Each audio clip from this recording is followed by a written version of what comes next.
Number चाहिए माई better number चाहिए माई better number चाहिए माई बेटर नंबर चाहिए माई बेटर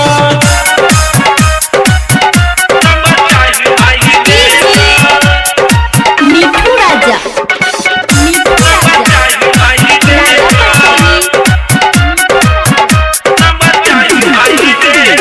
गायक टिंकू राज के लागल बाटे आस आर के रनिया के करा दा इंटरपास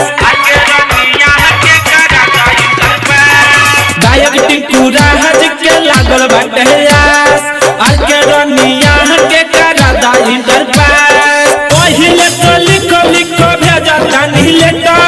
पहिले तो लिखो लिखो भेजा तानी के नंबर चाहिए।